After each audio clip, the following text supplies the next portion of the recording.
Y bien, en esta oportunidad te quiero llevar a una historia muy conocida, pero como digo siempre, no por eso menos relevante o menos importante por estar escrita en el libro de la vida, la palabra del Señor, en la Biblia, en las Sagradas Escrituras, en aquel manual de vida que nos lleva a todas las enseñanzas que Dios nos dejó escritas a través de sus siervos, a través de los profetas, a través de aquellos que han vivido las historias diferentes, tanto en el pasado antiguo como en el más cercano, la época de Jesús, pero que nos han dejado enseñanzas para nuestra vida, para saber cómo proceder, sobre todo siguiendo estas enseñanzas. En esta oportunidad te quiero llevar como dije, a una historia sumamente conocida, pero no por ello menos profunda, que nos deja muchísimas enseñanzas. En el libro de Primera Samuel, capítulo 17, para no hacerlo tan extenso, lo voy a comenzar a leer a partir de el versículo 34, y nos dice así la palabra del Señor. Después, por supuesto, vamos a poner en contexto esta historia tan conocida que la gran mayoría, tanto de los hijos de Dios, de los creyentes, como de los que no lo son, también muchos la conocen. Entonces, 1 Samuel 17, voy a comenzar a leer a partir del versículo 34 en adelante, dice así: Y David respondió a Saúl: Tu siervo era pastor en las ovejas de su padre, y venía un león o un oso, y tomaba algún cordero de la manada. Y salía yo tras él, y heríalo, y librábale de su boca, y si se levantaba contra mí, yo le echaba mano de la quijada, y lo hería y mataba. Fuese león, fuese oso, tu siervo lo mataba, pues este filisteo incircunciso será como uno de ellos, porque ha provocado al ejército del Dios viviente. Y añadió David: Jehová, que me ha librado de las garras del león y de las garras del oso, él también me librará de la mano de este filisteo. Y dijo Saúl a David: Ve, y Jehová sea contigo. Y Saúl vistió a David de sus ropas y puso sobre su cabeza un almete de acero y armóle de coraza. Y ciñó David su espada sobre sus vestidos y probó a andar, porque nunca había probado. Y dijo David a Saúl: Yo no puedo andar con esto, porque nunca lo practiqué. Y echando de sí David aquellas cosas, tomó su cayado en su mano y escogióse 5 piedras lisas del arroyo, y púsolas en el saco pastoril y en el zurrón que traía, y con su honda en su mano, vase hacia el filisteo. Y el filisteo venía andando y acercándose a David y su escudero delante de él. Y como el filisteo miró y vio a David, túvole en poco, porque era mancebo y rubio y de hermoso parecer. Y dijo el filisteo a David: ¿Soy yo perro para que vengas a mí con palos? Y maldijo a David por sus dioses. Dijo luego el filisteo a David: Ven a mí, y daré tu carne a las aves del cielo y a las bestias del campo. Entonces dijo David al filisteo: Tú vienes a mí con espada y lanza y escudo, mas yo vengo a ti en el nombre de Jehová de los ejércitos, el Dios de los escuadrones de Israel, que tú has provocado. Jehová te entregará hoy en mi mano, y yo te venceré, y quitaré tu cabeza de ti, y daré hoy los cuerpos de los filisteos a las aves del cielo y a las bestias de la tierra. Y sabrá la tierra toda que hay Dios en Israel. Y sabrá toda esta congregación que Jehová nos salva con espada y lanza, porque de Jehová es la guerra, y él os entregará en nuestras manos. Y aconteció que, como el filisteo se levantó para ir y llegarse contra David, David se dio priesa y corrió al combate contra el filisteo. Y metiendo David su mano en el saco, tomó de allí una piedra y tirósela con la honda, e hirió al filisteo en la frente, y la piedra quedó hincada en la frente y cayó en tierra sobre su rostro. Así venció David al filisteo con honda y piedra, e hirió al filisteo y matólo sin tener David espada en su mano. Mas corrió David y púsose sobre el filisteo, y tomando la espada de él, sacándola de su vaina, matólo, y cortóle con ella la cabeza. Y como los filisteos vieron su gigante muerto, huyeron. Y levantándose los de Israel y de Judá, dieron grita y siguieron a los filisteos hasta llegar al valle y hasta las puertas de Ecrón. Y cayeron heridos de los filisteos por el camino de Saraín hasta Gat y Ecrón. Entonces, hasta aquí la palabra del Señor.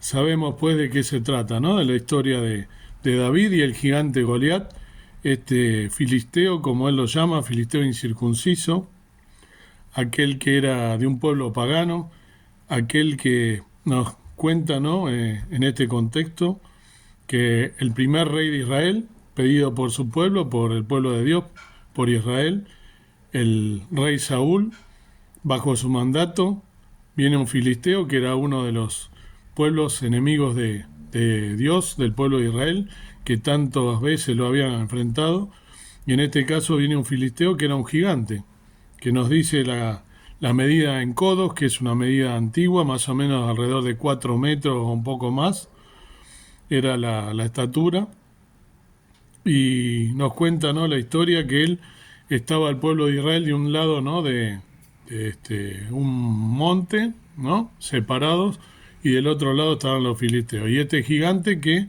estaba todo el tiempo increpando al pueblo de Israel, que le mandara a una persona para que peleara con él, y si lo vencían, los filisteos iban a ser presos, ¿no?, del pueblo de Israel, y si no, a la inversa. Entonces, todo el pueblo de Israel estaba atemorizado y ninguno inclusive se animaba a pelear contra este gigante. Estaban todos atemorizados y dice que durante varios días se repetía, ¿no? Varias veces al día venía, los increpaba y les gritaba y los provocaba y ninguno del pueblo de Israel se animaba a enfrentarlo.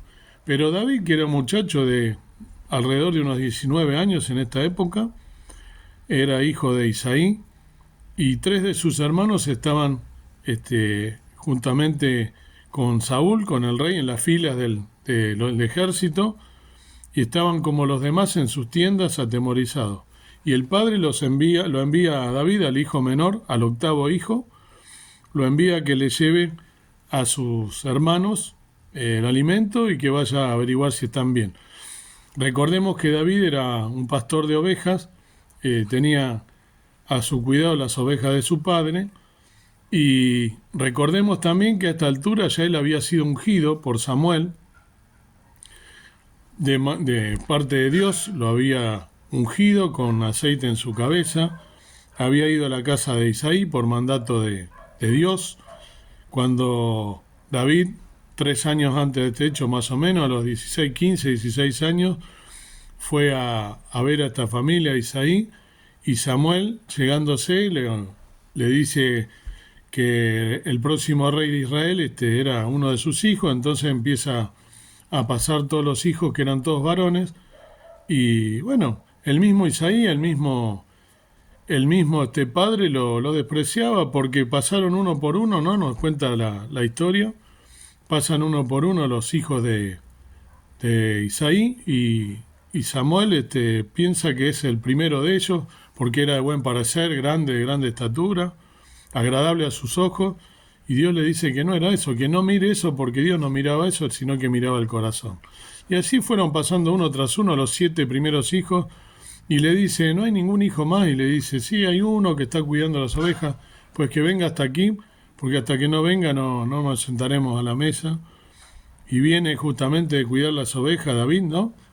Y lo unge como rey, pero él no es inmediatamente rey a los 16 años, sino que después él siguió cuidando las ovejas, y llegamos a este momento donde él se presenta, y uno de sus hermanos, cuando David le pregunta quién es el que estaba gritando y le comenta, lo pone al tanto de la situación, David dice, pero no hay nadie que se anime a pelear. Entonces justamente el hermano lo increpa, ¿no? Como diciendo, ¿a qué has venido aquí?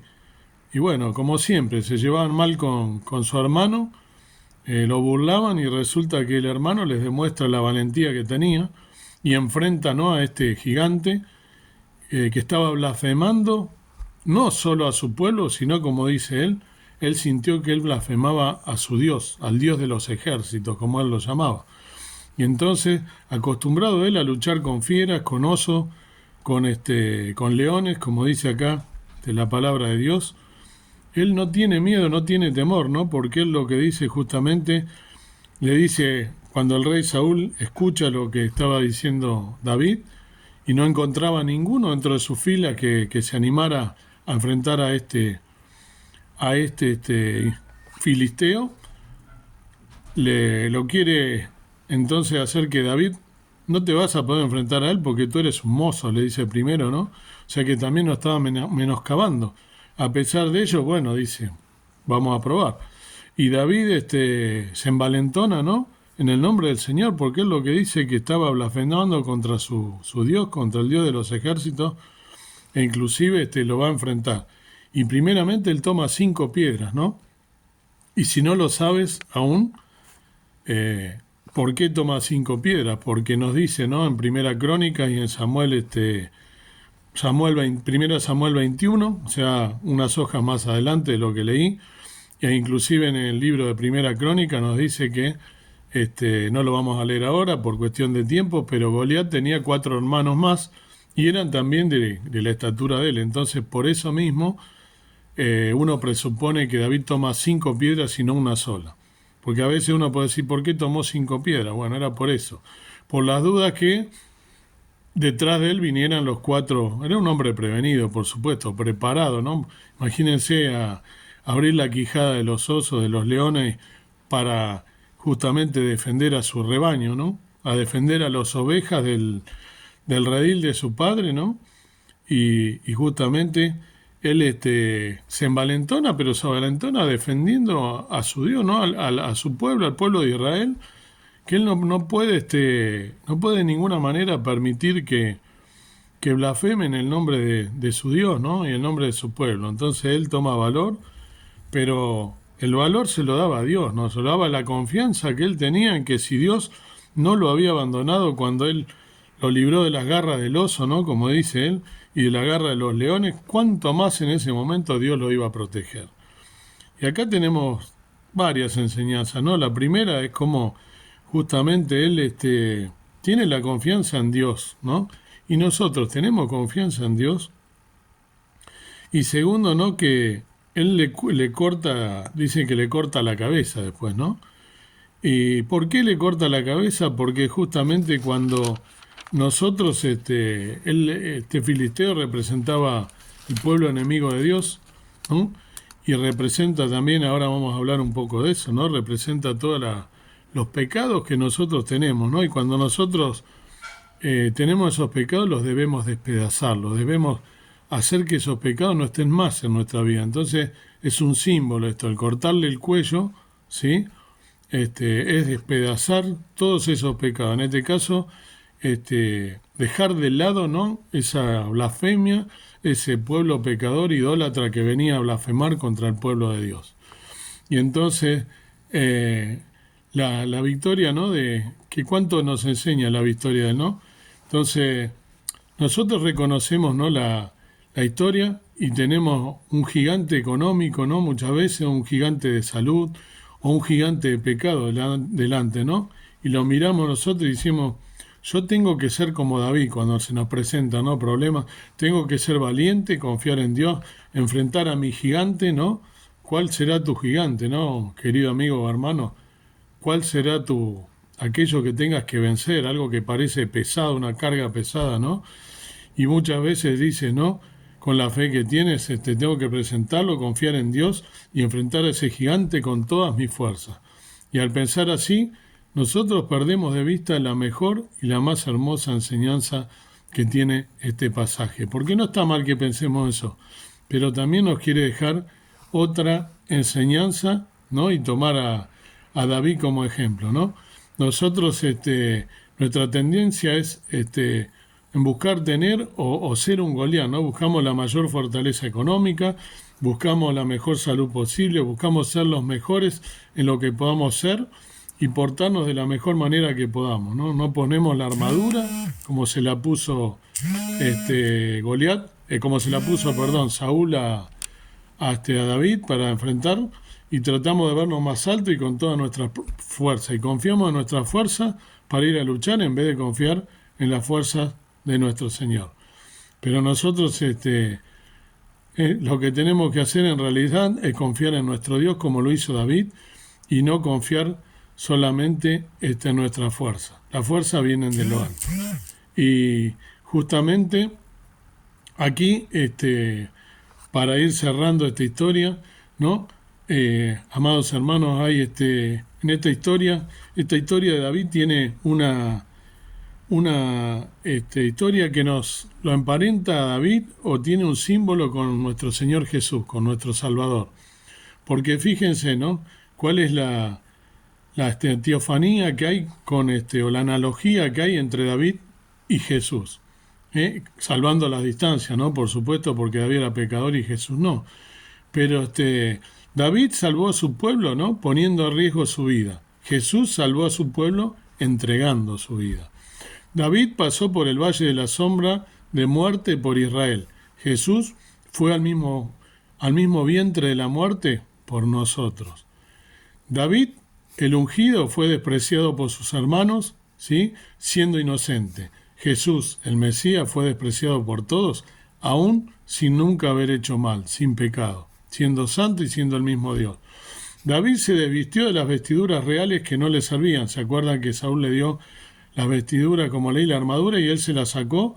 No, porque no le servían. Jesús se desvistió de sus vestiduras reales, siendo Dios, se despojó, ¿no?, de ellas que le quedaban perfectas, para vestirse de las ropas de dolor y de debilidad que nos pertenecen a cada uno de nosotros, para deshacer nuestros pecados. David buscó cumplir la voluntad del Señor en valentía. Jesús cumplió cada mandato de Dios hasta su muerte. David sería el mejor rey de la historia de Israel. Jesús es el Rey eterno de toda la creación y el Rey de reyes y Señor de señores.